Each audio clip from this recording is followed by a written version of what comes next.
Hey, morning, guys. I just, well, not woke up, but I've been up for a little bit. Came out here. It's beautiful, beautiful day today.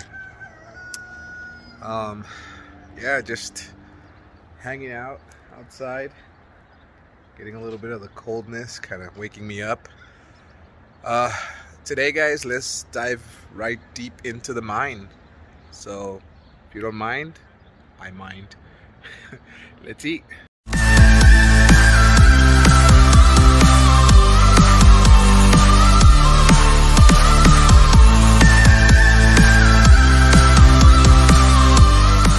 Hey, what's up, guys? Welcome back to my YouTube channel. Today we're actually, I know the show's called Let's Eat, but we're not going to be eating today just because I'm doing this new fasting. I'm super excited so far. I've been at it already for a week. I'm down about 7 pounds since I started, and so it's pretty cool. I know most of that will be water at first, not much fat. So basically it consists of lowering the carbs. So you have to lower your carb intake. I eat from 9 in the morning to 5 p.m. I can eat anything supposedly I want, but obviously that's not the case. I have to still eat vegetables, proteins, and limit the carbs as much as I can. Sugars as well. Not eating sugar. That's for inflammatory reasons. I want to keep the inflammatory levels down. But yeah, pretty much from 9 o'clock to 5 p.m. After that, you can only have water from 5 to 9. So that way you can fast for 16 hours. Fasting apparently is incredibly good for the body. And so I won't get too much into it because I don't think this episode's going to be based on that. Or I guess it could be. I guess I just kind of wanted to get a couple of thoughts that I was having. And so I guess we can go off on it. As far as like fasting, what I've learned so far is apparently when you fast, anything you eat between 8 to 12 hours, and again, guys, I'm not a doctor, check with your doctors. Anything you eat between 8 to 12 hours, you're going to process in your body. After 8 to 12 hours, you're no longer processing it. So what happens is your body starts to pull all the reserve fat for energy. And so we rarely ever go into that state because we're constantly eating. So we keep all the fat on ourselves. And so when we fast, guys, pretty much our body can go into that reserve and kind of start eating all that extra fat that we have, and also repairs during that process. It also repairs anything that's damaged. It uses all that energy that you're not using processing. And so also gives your gut a rest. I suffer from a lot of gut issues. So it does that. And primarily with me, it has a lot to do with the stress, combination of stress. I eat too quickly. I've always eaten very quickly. So yeah, guys. So, I mean, you could look at it. It's the 8-16 fasting format, pretty much like I said, from you can eat 8 hours, so 9 to 5, and then you don't eat anything for the rest of the day. And again, they say you could eat anything, but I wouldn't trust that. You're supposed to eat low carb, and so I do almost no carb if I can. If I can avoid carb, I will avoid it. And sugar, obviously, I run as fast as I can. So, guys, I've been reading this book by Dr. Byrne, Feeling Good, and I guess he did a new book called Feeling Great. You can find that on Amazon, obviously not a sponsor. But a lot of the theories that he has on there, they're cognitive behavioral therapy tips for depression and anxiety. I don't suffer from anxiety, from depression, but sometimes like you guys know, I get anxiety. One thing that was very interesting to me, that I think some of these things you think, well, they're common sense, but we think of them as common sense, but we don't really think about them to say.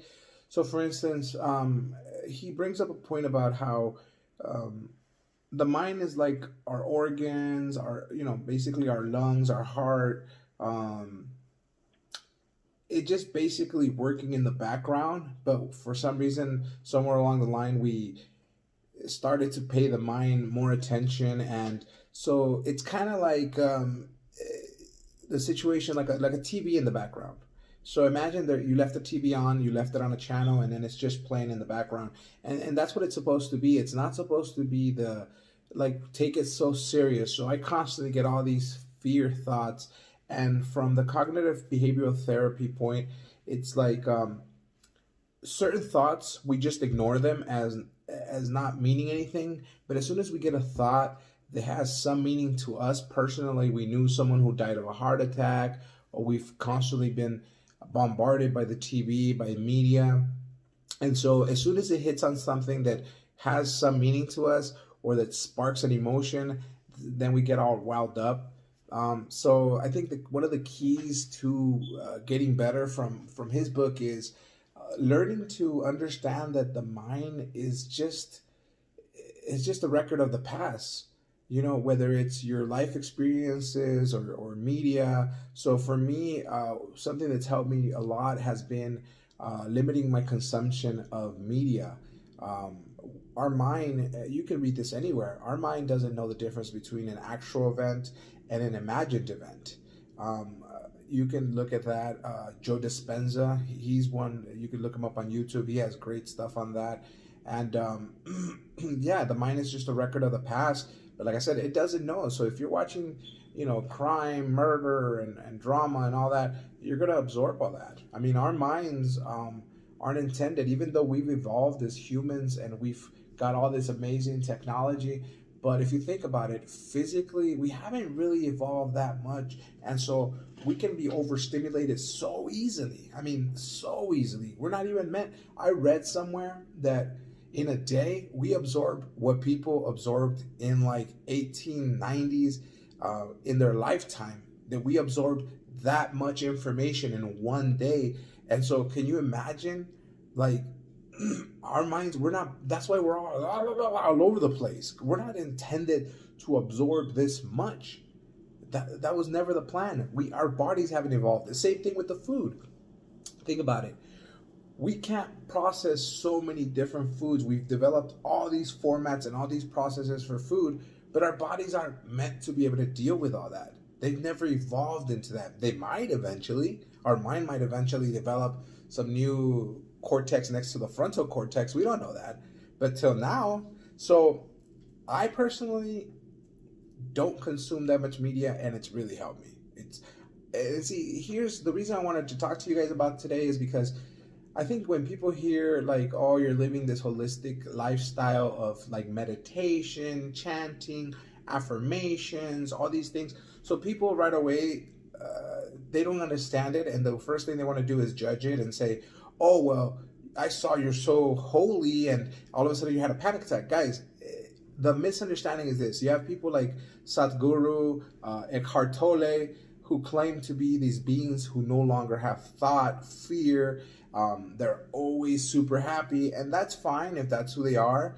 And I'm not saying you can't be that, but I think what people misunderstood about meditation and trying to live this lifestyle of affirmations, all these things, is that it doesn't mean that you're not going to have a panic attack, that you're never going to feel fear, that you're never going to be scared. You need to understand that's not what it means. Like, I used to have panic attacks. Like, it got to the point, at one point in my life, I was having panic attacks twice a day practically for a while. And it got me into a spiral of depression. And so what happened, guys, is I was misunderstanding, like many people, like, I'm supposed to feel good all the time. That's not how it works. Like, the point of doing all these techniques and things that I've tried to teach you guys is because if you continue to do them, you'll go from, let's say, getting 10 panic attacks a month to dropping it down to 9. All of a sudden you do 8. All of a sudden you'll go back into 8 again, or you go back to 9, but then you got to bring it back down. It'll be easier to bring it back down as you're training through these things that I'm teaching you.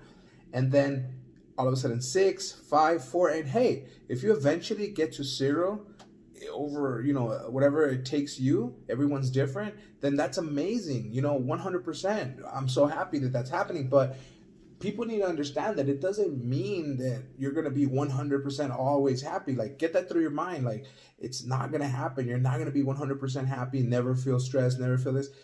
I still wake up, even though I train hard on this. So, and I'm getting it all the time. And I spend a lot of time, taking care of my stress, anxiety, relaxing my body. I know how bad stress can be on the body. So I spend, trust me guys, the way I look at it is we're cool with dropping 300 and not even 300, what, $500 on a PlayStation 5, but we won't pay, $299 for an exercise bike because, oh, God forbid, I'm not even going to use it. I'm not even going to use it. Like, guys, if this isn't running, nothing else is real. So that's the investment. That's why we have to make the change. And like, for instance, when our mind chatter, like if you notice, you have all of a sudden you're getting into a spiral of negative thoughts. So guys, that's like the TV in the background being on. But you own the remote control. Never forget that. You own the remote control. You have the option to change the channel and put something that you want. How do you do that? By positive affirmations.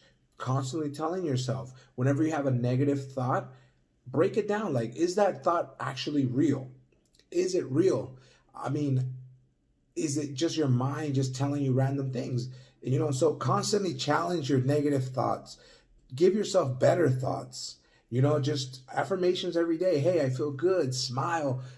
Try to focus on the now. And by that, I mean, focus on the good things that you have. This morning, I'm waking up. I feel snug. I got my tea because I'm always phlegmy. And I burn my tongue. Try to focus on these amazing things that we have. This life is short, guys, and it's fleeting and it's going away and it's going to end and it's over and that's it. So let's enjoy every moment, because you can be in pain all the time, but you also have the option to, to change that. It's in your hands. So for instance, I do, like I said, affirmations. I do positive affirmations. I challenge my thoughts. I use my beats to, like, I'm happy, I'm healthy, I'm strong. So another thing that's really, really helped me, guys, another tip I want to give you, and this wasn't supposed to be a tip episode, but is constantly labeling negative and positive emotions, thoughts, or moments in general. Try this out and let me know if it works for you guys, because it works for a lot of people. It works for me. Try not labeling every emotion, every thought. Try to, and I don't mean just walk around. Don't look at something and go like, oh, the tree, oh, the cup. Like, no, just try walking around.